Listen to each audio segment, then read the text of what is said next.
नमस्कार, मी ऋषी देसाई. अपेक्षांचं बजेट लोकशाहीच्या विशेष कार्यक्रमात आपलं स्वागत. खरं तर बजेटबद्दल अपेक्षा प्रत्येकाला आहेत, सर्वसामान्यांना आहे.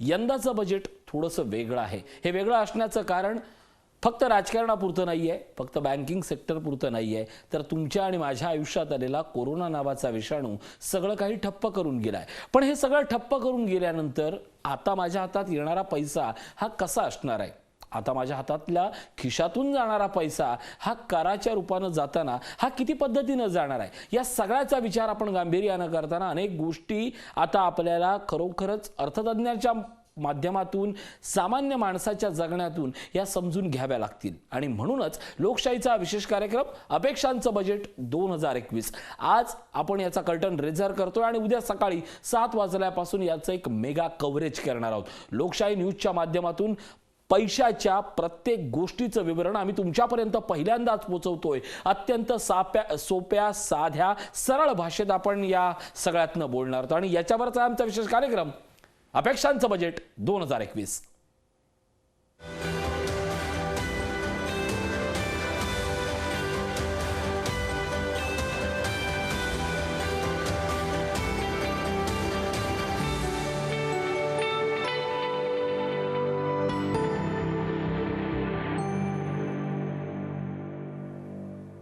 अपेक्षांचं बजेट 2021 प्रत्येकाला काही ना काहीतरी हवंय आणि सगळ्यात महत्त्वाचं ते जाताना का जातंय याचंही उत्तर हवंय. आपण सुरुवातीला अशा एका घटकाकडे जाऊया. किरण हिरोडे आपल्यासोबत, गुलशन सर आहेत आपल्यासोबत आणि यांच्याकडनं गुलशन होरोडे सर आहेत. गुलशन होरोडे सर, स्वागत आपलं लोकशाही न्यूजमध्ये. अत्यंत सामान्य माणसाचं प्रतिनिधित्व करताना, नोकरदार माणसाचं प्रतिनिधित्व करताना तुम्ही आम्ही अशा घटकात असतो सर की आपल्याला पॅकेज कधी मिळत नाही. आपण वरच्या घटकात नाही आहोत. वरच्या घटकात असतो तर श्रीमंतांसाठी एक पॅकेज असतं, खालच्या घटकात असतो तर सर्वसामान्य माणसासाठी एक पॅकेज असतं. पण जेव्हा नोकरदार माणूस म्हणून कोणीतरी पुढे येतो ना, त्याच्यासाठी मात्र कुठलंच पॅकेज नसतो. तुमच्या निमित्तानं नोकरदार माणूस उद्याच्या दिवसाकडे, या सगळ्या बजेटकडे कसं काय बघतोय सर?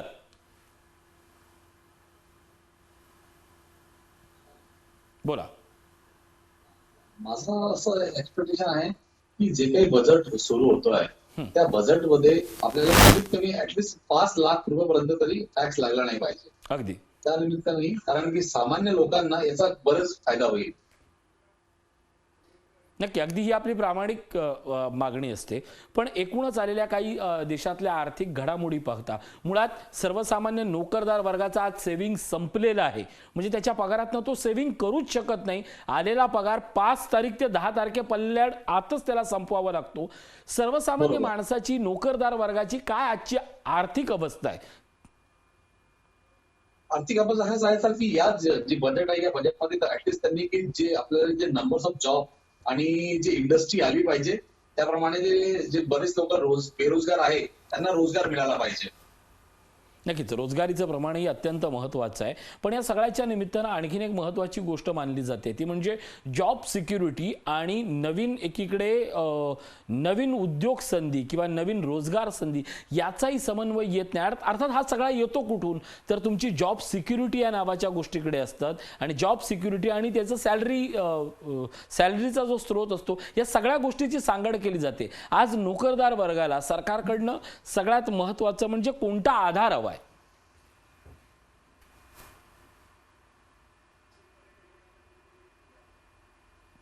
सर रिपीट करू शकता क्वेश्चन? थोडा आवाज नाही. नोकरदार म्हणून तुम्हाला सरकारकडनं कुठली शाश्वती हवी आहे, सिक्युरिटी हवी आहे?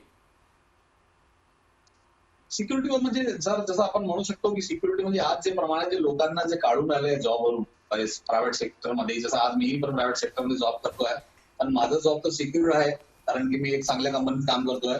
पण बरेच असे कंपनीचे लोक आहेत जे आपले एम्प्लॉईला काढून टाकतात. तर त्या निमित्ताने त्यांच्या गव्हर्नमेंटने त्याच्याकडे लक्ष द्यायला पाहिजे की कोणी बेरोजगार नाही झाला पाहिजे आणि एक रूल्स अँड लॉ एक असा पास केला पाहिजे की त्या निमित्ताने कोणावर असा अन्याय नाही झाला पाहिजे. नक्कीच गुलशन होरोडे आपल्यासोबत आहेत. गुलशन, ही मागणी अत्यंत रास्त आहे की जॉब सिक्युरिटी आणि कुणावर अन्याय नाही झाला पाहिजे. देशातील बदलती सामाजिक परिस्थिती, आर्थिकरित्या ढासळलेली परिस्थिती, म्हणजे अगदी या क्षणाला मी जर 15 दिवसाचा अभ्यास करून तुमच्याशी जर उभा राहिलो तर माझ्याकडे सेन्सेक्स वर उंचावलेला दिसेल, पण 2 दिवसापूर्वीचा जर आकडा पाहिला तर सेन्सेक्स घसरलेला असेल. कुठल्याच पद्धतीची म्हणजे एवढी इनसिक्युरिटी जाणवत नव्हती तेवढी इनसिक्युरिटी आज जाणवते आहे नोकरदार वर्गाला. मग त्याच्या अगदी मी सुरुवातीला म्हटल्याप्रमाणे सेव्हिंगचं असेल, त्याच्या जॉब सिक्युरिटीचं असेल, आणि सगळ्यात महत्त्वाचं अगदी प्रायव्हेट आणि गव्हर्नमेंट या सेक्टरला काय अपेक्षा आहेत? सर आता कसं आहे की गव्हर्नमेंट जॉब पण आता बरेच लोक म्हणजे ओपनिंग आहे नाही गव्हर्नमेंट जॉब. जसं आपण पाहू की रिक्रुटमेंट बंद आहे बरेच ठिकाणी पाहतोय आपण. तर हे जसं की रिक्रुटमेंट स्टार्ट झाला पाहिजे, कारण की बरेच स्टुडंट आता ते वाट पाहत आहे की काहीतरी जॉब नवीन येतील, तर त्या निमित्ताने आपण त्याचं करू शकतो. नक्कीच आपण या सगळ्याच्या निमित्तानं बघतोय.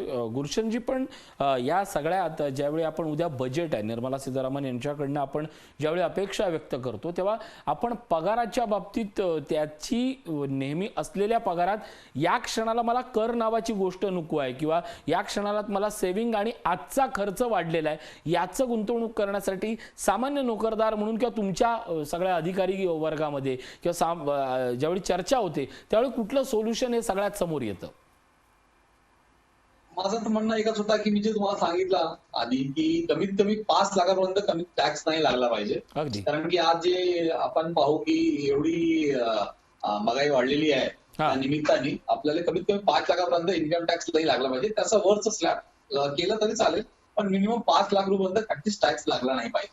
नक्कीच. आणखीन एक महत्त्वाच्या विषयावर, अर्थात त्या गोष्टी नोकरदार वर्गाच्या महत्त्वाच्या असतात, ते म्हणजे सेव्हिंग या गोष्टीवर फार मोठी इंडस्ट्री उभी असते. त्या सेव्हिंग या गोष्टीवर मागच्या 1-2 वर्षापासून खर्च वाढल्यामुळे या गोष्टीकडचा आपला जो फोकस आहे सामान्य माणसाचा तो बाजूला गेलाय आणि त्याचा ओव्हरऑल इम्पॅक्ट हा इकॉनॉमिक सेक्टरवर पडतोय. सेव्हिंग या गोष्टीसाठी सरकारनं काय करणं गरजेचं आहे? बरेच ठिकाणी काय पाहतो आपण, जे रुमर्स खूप पाहताय की बाबा ही बँक डुबणार आहे, ती बँक डुबणार आहे, तर लोकांना कसा याच्यावर काही फेथ होऊन नाही राहिला. की कधी कधी असं आहे की लोकांना नॅशनल बँकवरही किंवा प्रायव्हेट बँकवरही काही फेथ कधी कधी होत नाही, कारण की जे रुमर्स होतात. तर गव्हर्नमेंटने याच्यावर काही स्ट्रिक्ट डिसिजन घेतला पाहिजे की बाबा जे काही तुम्ही डिपॉझिट करताय किंवा काय करताय ते तुमचं सेफ आहे. नक्कीच. नोकरदार गोष्टीवर सपोज गव्हर्नमेंटनी ऍक्शन घेतली आणि एक सिक्युरिटी दाखवली पब्लिकला, तर ते त्यांना या गोष्टीचा एक जाणीव होऊन जाईल आणि ते त्यांना फेथ होऊन जाईल की इन्व्हेस्टमेंट आणि सेव्हिंग्स मध्ये. मुळात माझ्या समोर आता गुलशन होरोडे आहेत, पण जर माझ्या समोर शेतकरी असता तर उद्योजक असता तर त्यांचे प्रश्न बदलले असते. पण नोकरदार वर्ग हा वर्गच असा आहे की ज्याला सगळं फेस करावं लागतं, ज्याला महागाई फेस करावी लागते, ज्याला रिअल इस्टेटचे भाव फेस करावे लागतात, ज्याला सेन्सेक्स खाली कोसळला तरी त्याला फेस करावा लागतो, त्याला नवीन आलेल्या पॅकेजमध्ये मला काय नाही मिळणार हे देखील फेस करावं लागतं. अशा खूप साऱ्या गोष्टी आहेत. पण मग एका सेक्टरकडे जेव्हा तुम्ही पाहता, जरी तुम्ही नोकरदार असला तरी मागच्या काही वर्षामध्ये तुम्ही घरापासून लांबले गेले आहात, नवीन घर घ्यायचं स्वप्न थांबलंय, मार्केटमध्ये कोरोना काळामध्ये कारच्या किमती खाली उतरल्या होत्या तरी देखील कार आपण एफोर्ड करू शकत नव्हतो. या सगळ्यात आपण काय करू शकतो आणि सरकारकडनं काय हवंय आपल्याला या सगळ्या सेक्टरकडनं? आपल्याला फक्त एकच आहे की जसं मी सांगितलं होतं तुम्हाला की आपल्याला एक पॉझिटिव्ह विचार करावा लागेल या सगळ्या गोष्टीकडे. जसं की गव्हर्नमेंटनी हा एक डिसिजन घेतला की बाबा नवीन इंडस्ट्री ओपन करायचं आणि जास्त जास्त लोकांना रोजगार द्यायचा. त्या निमित्ताने जसं फंडचा एक फ्लो होईल तर त्याप्रमाणे आपल्याला देशाला एक चांगली प्रगती मिळेल. तर लोक जसं नोकरी राहील की जसं लोकांना एक जॉब सिक्युरिटी राहील तर लोक एक डिसाईड करू शकतो जसं माझं की बाबा माझा जॉब जाणार नाही किंवा माझा जॉब सिक्युअर्ड आहे, तर त्या निमित्ताने मी एक विचार करू शकतो की मला कार घ्यायचं आहे, घर घ्यायचं आहे, तर ही जी जॉब सिक्युरिटी आहे ते वाढली पाहिजे. नक्कीच आपण बघतोय की गुलशन होरोडे सर आहेत आणि त्यांच्याकडनं आपण सामान्य माणसाच्या या सगळ्या गोष्टी समजून घेतोय. आम्ही तुमच्यासोबत अशीच चर्चा करत राहणार आहोत. नोकरदार माणसाला खूप काही हवं असतं. नोकरदार माणसाच्या ज्या अपेक्षा असतात त्या सर्वसामान्य असतात. मात्र मागच्या 1 वर्षामध्ये जे नोकरदार माणसानं अनुभवलंय म्हणजे तो उंबरठ्याच्या आत होता, पण पल्ल्याडचं जग ही त्याला थांबलेलं असतानाही, त्याला महागाईची झळ सोसत होती, त्याची तीव्र इच्छाशक्ती असतानाही वाढलेल्या जो प्रवासाचा जो वेळ होता, वाढलेल्या प्रवासाचा खर्च होता, त्याच्यातनं त्याचं सर्वसामान्य माणूस म्हणून बजेट कोलमडलं जात होतं. अगदी बाहेरच्या मार्केट बजेट पासून ते घरच्या किचन बजेट पर्यंत नोकरदार या सगळ्याला फेस करत होता. फार मोठ्या बदलांचा विचार करून उद्याच्या या सगळ्या बजेटकडे आपल्याला पाहावं लागेल. आपण याच विषयावर बोलणार आहोत, पण एका ग्राफिक्सच्या माध्यमातून पाहूया की कशा पद्धतीनं ही सगळी गोष्ट, अपेक्षांचं बजेट हा ज्यावेळी विचार आपण मांडतो त्यावेळी ती गोष्ट अत्यंत मोठी ठरतोय. पाहूयात ग्राफिक्स. अपेक्षांचं बजेटमधून काय मिळणार, कोरोनाच्या अनुभवामुळे मिळणारा फायदा, करदात्यांना दिलासा मिळण्याची शक्यता आहे, हा सगळ्यात मोठा पॉइंट आहे. कारण करदात्यांना दिलासा हवाय, निर्यातीला चालना, देशात वाढलेली कृषी उत्पादन मूल्य क्षमता आणि ग्रामीण विकास, कृषी क्षेत्रासाठी भरीव तरतुदीची शक्यता ही देशाची आहे. कारण या सगळ्या गोष्टीवर देश पुढे चालतो. सूक्ष्म, लघु आणि मध्यम उद्योजकतेला प्रोत्साहन, 6 महिन्यापूर्वी मिळालेलं पॅकेज, डिजिटल इंडिया, 5G वर भर दिला जाण्याची शक्यता व्यक्त होते आहे. सीमेवरच्या तणावाच्या पार्श्वभूमीवर देखील अनेक महत्त्वाचे आहेत. रिअल इस्टेट क्षेत्राला प्रोत्साहन देण्यासाठी अनेक घोषणा होऊ शकतात.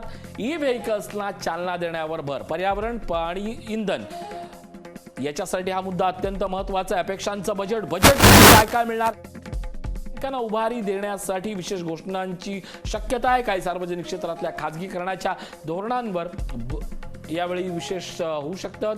त्याचप्रमाणे ऑनलाईन विक्रीच्या वाढत्या लोकप्रियतेचा सामना करण्यासाठी राष्ट्रीय धोरण येऊ शकतं. आपण या संदर्भात अधिक चर्चा करूयात. आपल्यासोबत किरण जगताप असणार आहेत आणि किरण जगताप हे इंडस्ट्रीचे अभ्यासक आहेत, त्यांच्याकडनं आपण जाणून घेऊयात. किरणजी, स्वागत आपलं. खरं तर इंडस्ट्री सेक्टरने मागच्या 1 वर्षात जे काही अनुभवलं ते फार मोठं ठप्प झालेलं क्षेत्र होतं. नवीन वर्षात नवीन बजेटमधनं काय अपेक्षा आहेत आपल्या? तर महत्त्वाचं म्हणजे मागील 8 ते 9 महिन्यामध्ये आपण कधी बघितलं असेल, कोविडमध्ये इंडस्ट्रीला फार मोठा फटका बसला. तरी सुद्धा इंडस्ट्री त्यामधनं बाहेर निघालीत आणि आज आपल्याला सांगायला आनंद वाटेल की इंडस्ट्री परत 2-3 महिन्यापासून रुळावरती आली आणि पूर्वतरावरती चालू झाली. किरण जगताप आपल्यासोबत आहेत. इंडस्ट्री आता रुळावर येते, रुळावर आणण्याचा आपण प्रयत्न करतोय, पण या प्रयत्नांना केवळ 2 चाकांना एक हात हे उद्योग व्यावसायिकांचे लागले, दुसरा हात जर सरकारचा असेल तर सरकारनं काय केलं पाहिजे या संपूर्ण इंडस्ट्रियल सेक्टरसाठी? किरणजी, महत्वाच्या 2-3 गोष्टी महत्वाच्या आहे याच्यामध्ये की आपल्याकडे आज कधी बघितलं तर MSME हा मोठा GDP मध्ये कॉन्ट्रीब्युशन देतं. त्यामध्ये कॉन्ट्रीब्युशन देत असताना आपल्याला MSME ला बूस्टअप देण्यासाठी कॅश सबसिडी हा एक महत्त्वाचा फॅक्टर त्यामध्ये असेल. त्यामुळे जी कॅश सबसिडी कधी शासनाने दिली तर एक्सपान्शन होईल, एम्प्लॉयमेंट जनरेट होतील आणि GDP मध्ये नक्कीच ग्रोथ होईल.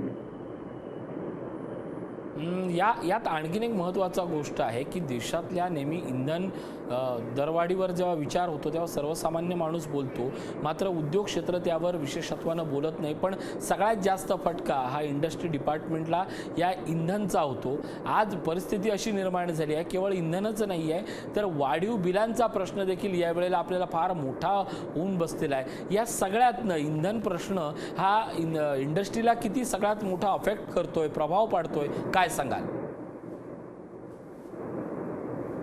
तुम्ही म्हणता ते खरं आहे की आपण कधी महाराष्ट्राचा विचार केला तर बाकीच्या राज्याच्या तुलनेत आपल्याकडे इलेक्ट्रिसिटी महागाची आहेत, कॉस्टली आहेत. त्यामुळे आपल्याला बाकीच्या राज्याच्या तुलनेने कॉम्पीट करणं थोडंसं अवघड होतं. पण वारंवार आपण त्याच्यावरती काम करून आता लक्षात आलं की आपल्याला पहिले लॉसेस कमी करावे लागतील. जे आज MSCDCLचे लॉसेस जवळ 15% प्लस आहेत, हे आपल्याला कमी केल्याशिवाय पर्याय नाहीत. कमी केले तरच हे रेट कमी होतील. आणि अजून शासनाने काही याच्यामध्ये इन्सेंटिव्ह देता आले, जसे की नाईटला आपण इलेक्ट्रिसिटीची सेव्हिंग नाही करू शकत, त्यानुसार आपण कधी असा प्रयत्न केला की रात्रीच्या वेळेस इन्सेंटिव्ह जास्त दिला तर तो बेनिफिट उद्योजकांना होऊ शकतो. असे छोटे छोटे काही इन्सेंटिव्ह कधी देता आले तर इंडस्ट्रीला बुस्टर होईल. जर विचार केला सर तर मुळातच इंडस्ट्रीला जरी नफा दिसत असला किंवा इंडस्ट्री फार ग्रोथमध्ये आहे असं दिसत असलं तरी त्याचे वाढीव खर्चांचा फटका हा इंडस्ट्रीला बसत होता. आणि या सगळ्या पार्श्वभूमीवर कोरोनामुळे बसलेला फटका हा आता आकड्यात जाणवू लागलाय. विशेषतः मागच्या एका वर्षानंतर आता जो आपल्याला पुशबॅक हवाय तो सरकारकडनं अतिशय ताकदीनं हवाय आणि तो सगळ्या इंडस्ट्रीला हवाय. यावर काय वाटतं?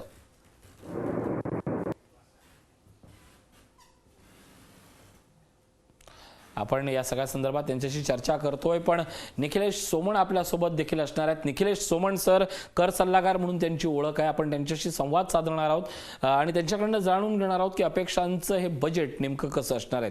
निखिलेशजी, स्वागत आपलं लोकशाही न्यूजमध्ये. अत्यंत महत्त्वाचा प्रश्न, सामान्य माणसापासून शेतकऱ्यापर्यंत आणि उद्योगदारा व्यावसायिकांपासून ते साध्या गुंतवणूकदारापर्यंत प्रत्येकाचा प्रश्न, यावर्षी कसं असणार करांचं गणित, करांचं समीकरण, थोडक्यात रुपया कसा येणार आणि रुपया कसा जाणार? सोमण सर नमस्कार. नमस्कार. बघा, आपण जेव्हा असं म्हणतो की आता उद्या आपल्याकडे बजेट आहे आणि लोकांच्या अपेक्षा आहेत, तर खरं म्हणाल तर अपेक्षा ह्या सगळ्यांच्याच आहेत, दरवर्षीच असतात. गेले वर्षानुवर्षे आपण अपेक्षा करतोय. काही वेळेला काही प्रमाणात सरकार ते पूर्ण करतं, काही वेळेला अपेक्षापूर्ती होत नाही. पण ह्या वर्षीचं बजेट थोडंसं वेगळं आहे असं मला तरी प्रामुख्याने वाटतंय. कारण ह्या वर्षी आपण कधी नाही अशी बघितलेली महामारीतनं आपण सगळेजण गेलेलो आहोत. आणि त्याच्यामुळे आपण जर पाहिलं असेल तर याच्यामध्ये सगळ्यात जास्त कुठला वर्ग भरडला गेला असेल तर एक चार्टर्ड अकाउंटंट म्हणून मला असं वाटतं की याच्यामध्ये मध्यमवर्गीय हा सगळ्यात जास्त भरडला गेलेला आहे. अगदी. कारण असं आहे की त्याच्यामध्ये एक लक्षात घ्या की तुम्ही आता विषय सुरू केलात की शेतकऱ्यांपासून उद्योजकांपर्यंत, तर मुळात शेतकरी हा आपला अन्नदाता आहे पण तो कर भरत नाही. त्याच्यामुळे मी आता शेतकरी ह्या विषयावर काही बोलणार नाही, कारण तो करच भरत नाही. त्याच्यामुळे जो कर भरत नाही त्याला दिलासा काय दी काय. शेतकऱ्यांना आपण कर्जमाफी देतो, वीज माफी देतो, इतर अनुदान देतो, त्याच्यामुळे तो त्याचं काम करतो, आपल्या देशाच्या प्रगतीमध्ये हातभार लावतो. पण जेव्हा विषय हा कर सल्लागार म्हणून किंवा जेव्हा आपण कर येणार कुठून, रुपया येणार कुठून, तर येतो हा नेहमी मध्यमवर्गीयांकडनं आणि उद्योजकांकडनं. त्याच्यामुळे येताना तो येतो उद्योजकांकडनं आणि मध्यमवर्गीयांकडनं, नोकरदार व्यक्तींकडनं, पण जाताना मात्र त्याचा बहुतांश भाग हा शेतकऱ्यापर्यंत जातो. आपण जर गेली काही वर्षाची बजेट बघितली तर भाजपा प्रणित सरकारने नेहमीच शेतकरी, मध्यमवर्गीय आणि म्हणजे सर्वसामान्य ग्राहक यांना डोळ्यासमोर ठेवून, केंद्रबिंदू ठेवून बजेट सादर केलेलं आहे. पण त्याच्यामुळे होतं असं की बरेच वेळेला जो बोजा आहे तो नकळत म्हणा किंवा कळत म्हणा हा मध्यमवर्गीयांवरच पडतो. तर त्यांच्या प्रामुख्याने अशा अपेक्षा आहेत की मागच्या वर्षी जी कर प्रणाली एक सरकारने नवीन आपल्याला दिली होती, न्यू रिजिम म्हणून, की तुम्ही जुन्या पद्धतीने कर प्रणाली घेऊ शकता, किंवा त्यांनी एक नवीन पर्याय सुचवला होता की कुठलीही वजावट न घेता आम्ही तुम्हाला कर कमी करू आणि तुम्ही तुमचं विवरणपत्र दाखल करू शकता किंवा तुम्ही ही प्रक्रिया निवडू शकता. या वर्षभरात असं प्रामुख्याने दिसलं की त्याला फारसं यश आलेलं नाहीये. त्याच्यामुळे उद्याच्या येणाऱ्या बजेटमध्ये मला तरी प्रामुख्याने असं वाटतंय की कदाचित हे जे नवीन रिजिम मागच्या वर्षी सरकारने आणलं होतं त्याचा फारसा काही फायदा सरकारलाही झालेला नाहीये, कारण कोणी त्यातली म्हणजे ती गोष्ट स्वीकारली नाहीये. त्याच्यामुळे कदाचित सरसकट 5 लाखापर्यंत जे आपण गेले अनेक वर्ष म्हणतोय की सरसकट डिडक्शन मिळेल. कारण मागच्या वर्षी कसं होतं की प्रथमदर्शनी वाटलं की 5 लाखाची वजावट मिळाली, पण ती 5 लाखाची वजावट नव्हती. तर त्यांनी असं म्हटलं होतं की वजावट ही 2.5 लाखापर्यंतच आहे, त्याच्यानंतर पुढे तुम्हाला त्यांनी बेनिफिट वाढवून दिलं होतं. ओके, सरसकट सगळ्यांना नव्हतं आणि ज्यांचं करपात्र उत्पन्न 5 लाखापर्यंतच आहे त्यांना ते बेनिफिट होतं. तर माझ्या मते उद्याच्या बजेटमध्ये आपण जर असा विचार केला तर जो काही रुपया येणार आहे आज उद्योजकांकडनं किंवा मध्यमवर्गीयांकडनं किंवा सर्वसामान्य लोकांकडून, तर तो परत जाताना किंवा परत करताना सरकारने किमान, माझी एक प्रामाणिक चार्टर्ड अकाउंटंट म्हणून अशी इच्छा आहे की तुम्ही जो दिलासा देणार आहात ओके, तर तो एक सायझेबल दिलासा असला पाहिजे. कारण कसं आहे ना, नुसतं करामध्ये 2,000 वाचले आणि 5,000 वाचले, ह्यानी काही फारसा दिलासा मिळणार नाहीये. कारण आज सगळ्यांचं वर्ष जवळपास कोरोनामुळे फुकट गेलेलं आहे. तर जेव्हा आपण दिलासा हा शब्द वापरू, तर मला असं वाटतं की जेव्हा आपण वार्षिक उत्पन्नाचा विचार करू एखाद्या मध्यमवर्गीयाचा, तर असे अनेक मध्यमवर्गीय याच्यात भरडले गेलेत. कर्जाचे डोंगर बघा, मी जसं म्हटलं की शेतकऱ्यांना कर्जमाफी आंदोलनं केली की मिळून जाते. पण आज मध्यमवर्गीयाचं कर्ज माफ केलेलं मला तरी आठवत नाही कुठल्या बँकेने किंवा कुठल्या सरकारने. मग अशा वेळेला त्याला तर हप्ते भरायचेच आहेत, त्याला व्याज भरायचंच आहे.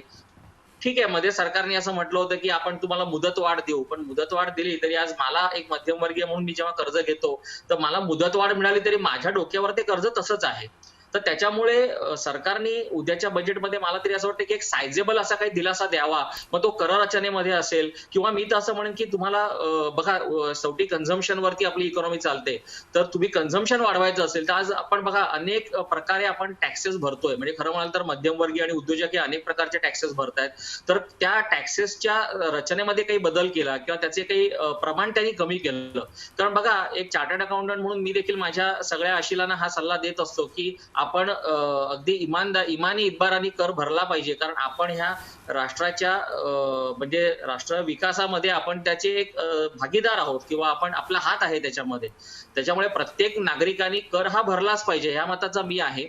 त्याच्यामुळे कर तर सगळेच भरायला तयार आहेत. फक्त कुठेतरी सरकारने दिलासा म्हणजे थोडे कर रचनेमध्ये जर त्यांनी काही पर्सेंटेज कमी केले किंवा त्यांनी उद्या जे मध्यमवर्गीय गुंतवणुका करतात, मग ते एटीसीचं कलम असेल किंवा आज करोनासारखा महामारी आल्यावरती आपल्या लक्षात आलं की आज मेडिक्लेम अनेक लोकांचे नव्हते, त्याच्यामुळे त्यांना फार मोठ्या हॉस्पिटल बिलांना सामोरं जावं लागलं आणि कुठेही हॉस्पिटल बिलं माफ झालेली मी पाहिली नाहीत या काळामध्ये. त्याच्यामुळे मेडिक्लेमसाठी काही अजून एक भरीव सरकारने काही वजावट दिली तर लोक निश्चित त्यांचा मेडिक्लेम देखील काढतील, लोक थोडंसं बचतीकडे वळतील.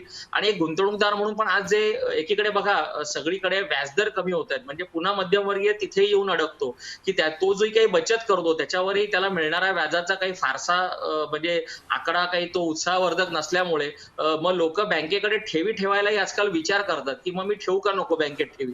कारण 5 आणि 6% वार्षिक मला परतावा मिळतोय आणि समोर माझं इन्फ्लेशन रेट हा 7 ते 8% घरात आहे ऍक्च्युअली.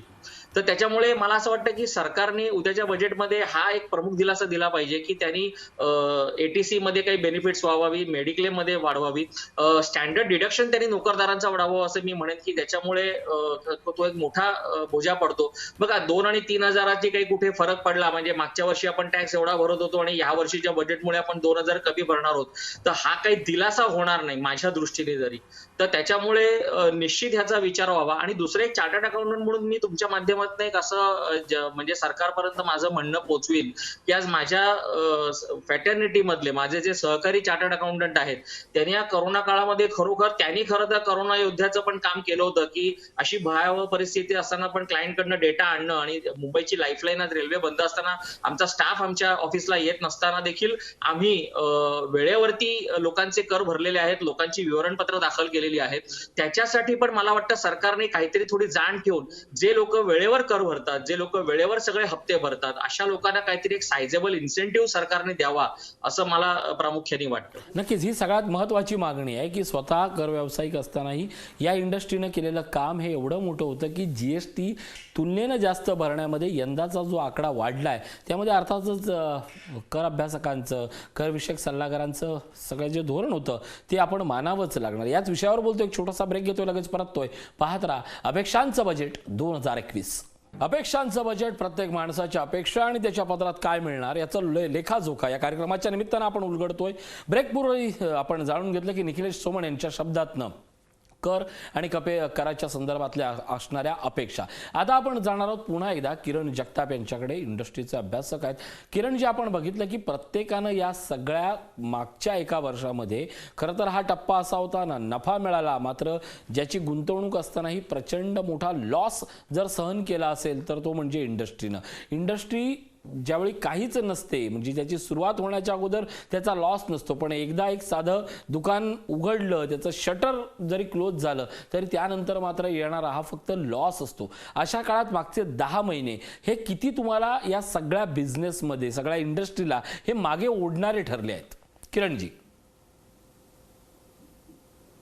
सर नक्कीच फार मोठा हा इंडस्ट्रीला पेन देणारा दिवस होते आणि यामध्ये खरंच फार इंडस्ट्रीने फार मोठा फटका त्याच्यात सहन केला आहे. यामध्ये प्रामुख्याने कधी आपण बघितलं तर मॅनपॉवरला कुठेही परमिशन नव्हती आपल्याला बाहेर नेण्यासाठी आणि इंडस्ट्री तर चालू केली होती, पण काही ठराविक कंपन्यांना म्हणजे फूड इंडस्ट्री असेल किंवा काही सेफ्टी किंवा मेडिकल इंडस्ट्री असेल यांच्यासाठी फक्त ये जाण्यासाठी पासेस वगैरे होते, पण बाकीच्या कुठल्या इंडस्ट्रीला परमिशन नसल्यामुळे सगळी मॅनपॉवर घरीच बसल्यामुळे त्यांचे नियोजन नव्हतं काही खाण्यापिण्याचे, त्याच्यामुळं सगळं नियोजन करावं लागलं. बऱ्याचशा गोष्टींचा बघितल्यानंतर असं लक्षात आलं की बाहेर कोणी येत नाहीत. हॅलो हॅलो हा बोला बोला बोला किरणजी बोला, येतोय आवाज ऐकू. हॅलो हा किरणजी बोला.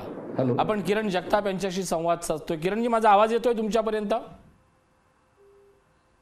किरण जगताप यांच्या बोलण्यातून आपण जाणून घेतलं. पुन्हा एकदा आपण गुलशन होरोडे यांच्याकडे जातोय. गुलशनजी, आपण या सगळ्या घटकांची ज्यावेळी परिस्थिती समजून घेतो त्यावेळी आपण कर या विषयावर येऊन थांबतो, आपण सेव्हिंग या विषयाबाबतही बोललो, पण वाढत्या महागाईचा फटका जो नोकरदार वर्गाला बसतोय त्याच्यामुळे फार मोठ्या अपेक्षा, म्हणजे केवळ नोकरदार हा शब्द स्वीकारताना त्याच्या ऑफिस लाईफबद्दल कमी आणि त्याच्या जगण्याच्या रेग्युलर लाईफबद्दल आपण जास्त बोलतो. त्या माणसाला काय अपेक्षा आहेत?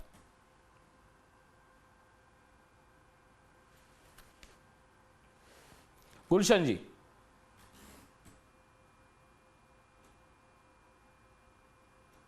गुलशन होरोडे, पुन्हा एकदा आपण आता जाऊया. गुलशन यांचा संपर्क होत नाही. निखिलेश सोमण यांच्याकडे जातो. निखिलेशजी, आपण अत्यंत व्यापक आणि विस्तृत चर्चा केली. अर्थात काही वेळापूर्वी आपण इंडस्ट्रीयल झोनबद्दल चर्चा केली होती. त्याच संदर्भातला अगदी पहिला प्रश्न, एखादं दुकान ज्यावेळी सुरू होतं त्यानंतर ते ठप्प होतं, त्यानंतरचा जो लॉस असतो तो काहीच गुंतवणुकी पूर्वीपेक्षाही प्रचंड मोठ्या प्रमाणात असतो. हे चित्र फक्त एका भागाचं नाही तर अख्ख्या इंडस्ट्रीचं झालंय. वेगवेगळ्या आव्हानाला सेक्टरला सामोरं जात असताना या इंडस्ट्रीयल सेक्टरला आता नेमकं सरकारनं काय देण्याची आणि न मागता देण्याची गरज आहे? नाही, जसं मी तुम्हाला मगाशी म्हटलं की हा जो महामारीचा फटका बसलेला आहे हा प्रमुख उद्योजकांना तर बसलेला आहे, मोठ्या कंपन्यांनाही मोठं नुकसान झालेलं आहे.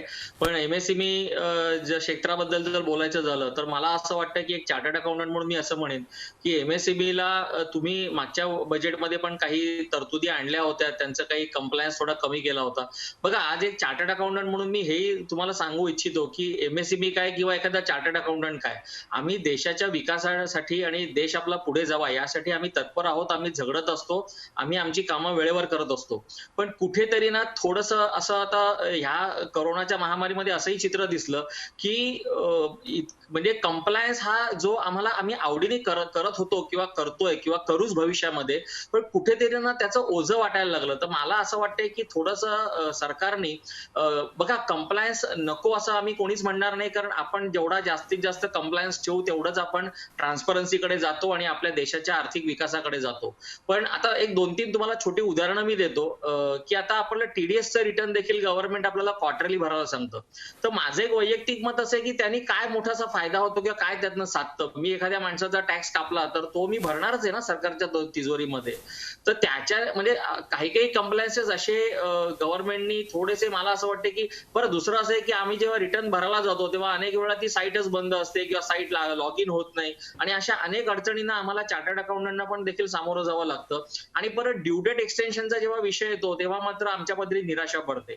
तर त्याच्यामुळे हा देखील एक सरकारने माझ्या मते विचार करायला पाहिजे की जेव्हा तुम्ही एका चार्टर्ड अकाउंटंटला म्हणता की ते देशाच्या म्हणजे विकासामध्ये मोठे भागीदार आहेत, तर थोडंसं त्यांच्याकडे देखील लक्ष द्या. ते तुम्हाला मदत करण्यासाठीच हे काम करत असतात. थोडंसं कंप्लायन्स ही भावना आहे ती अत्यंत महत्त्वाची आहे. आपण कंप्लायन्स बंद करा मला सांगणार नाही आपण, पण कम्प्लायन्स थोडा कमी केला. आणि उद्या एमएसएमईला पण, स्टार्टअप्सना पण काही नवीन सरकारने बघा बूस्ट द्यायचं म्हणजे काय थोडक्यात, आता आर्थिक तुम्हाला काही पॅकेज द्यावं लागेल म्हणा, किंवा तुम्हाला काही अनुदान. आता आपण जसं मी मगाशी म्हटलं तुम्हाला की आपण इतर अनेक लोकांना अनुदानं देतो, कर्जमाफी करतो, तर हेच आता मला वाटतंय की आता वेळ आली की तुम्ही एमएसएमई उद्योजकांना आणि थोड्याफार प्रमाणात मध्यमवर्गीयांना देखील आता थोडं अनुदान द्यावं याच्यापुढे. नक्कीच हाच मुद्दा आहे, अत्यंत महत्त्वाचा मुद्दा उपस्थित केलाय.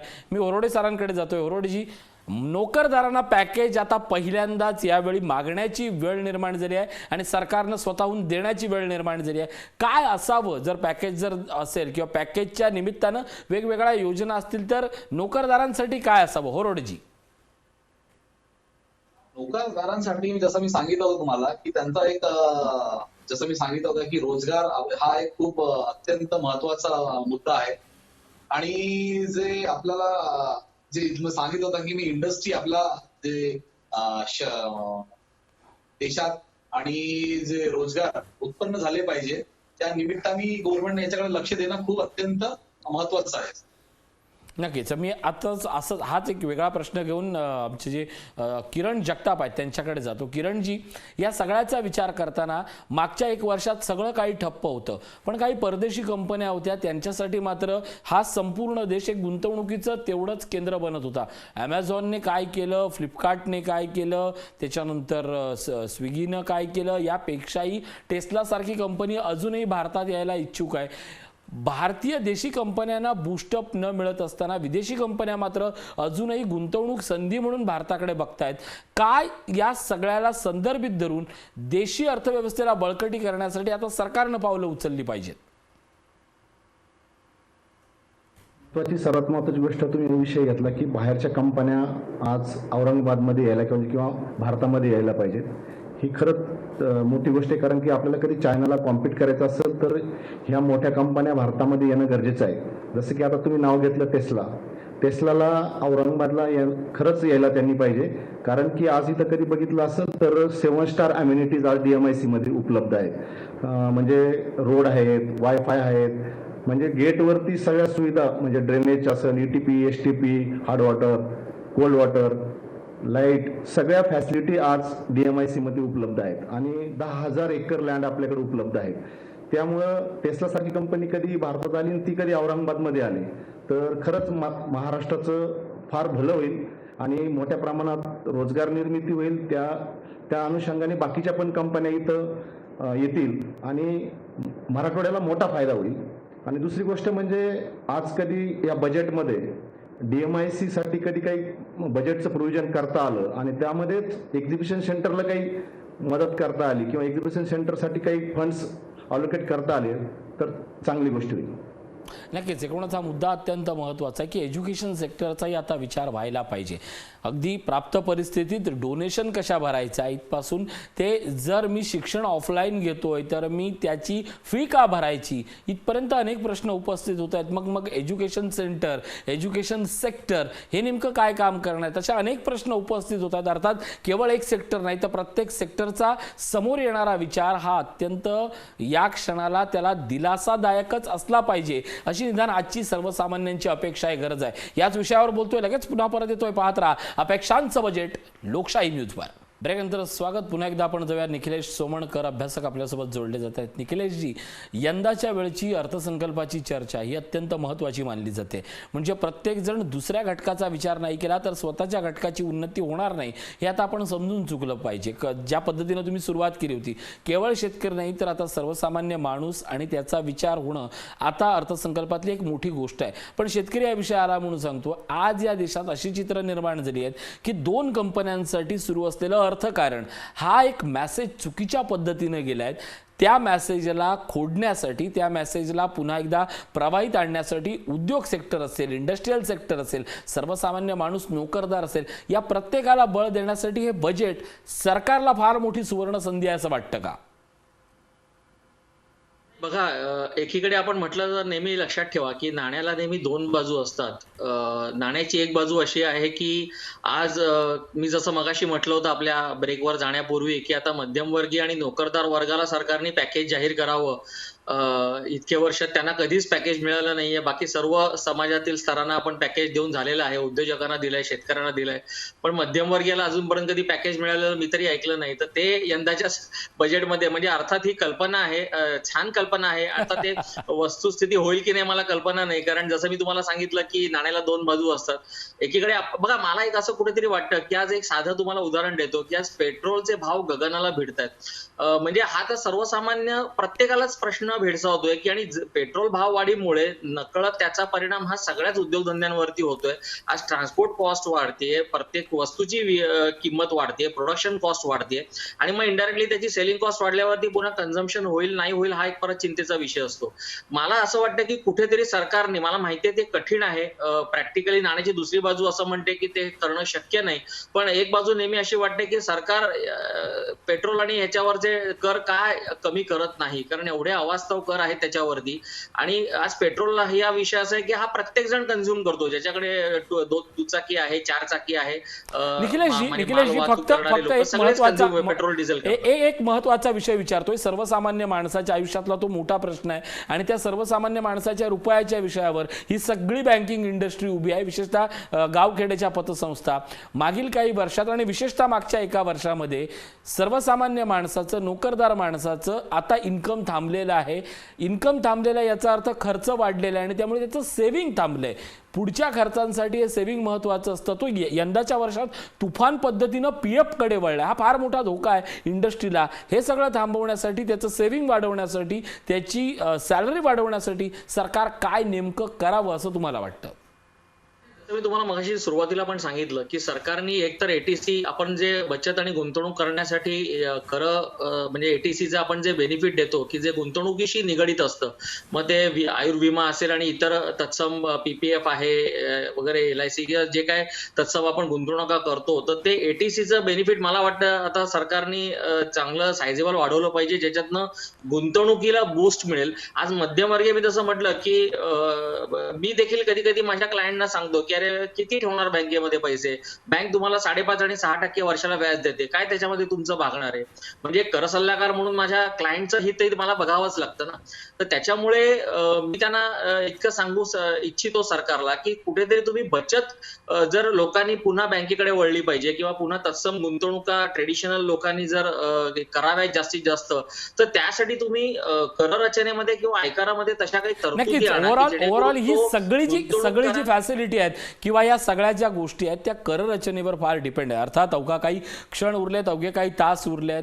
या प्रत्येकाच्या निमित्तानं लोकशाही न्यूजनं प्रत्येक सेक्टरचा विचार केला. प्रत्येकानं स्वतःच्या पुरतं जरी अंगण साफ करायचं ठरवलं किंवा त्याच्या अंगणात 4 दिवे लावायचं असं जरी सरकारनं विचार केला ना, तरी ह्या सगळ्या अंगणाचं तारांगण दिसेल आणि त्याचं नाव असेल अर्थसंकल्प 2021. आजच्या विशेष कार्यक्रमात सर्व मान्यवरांचे आभार. इथंच थांबतोय. ताज्या बातम्यांसाठी पाहत राहा लोकशाही न्यूज.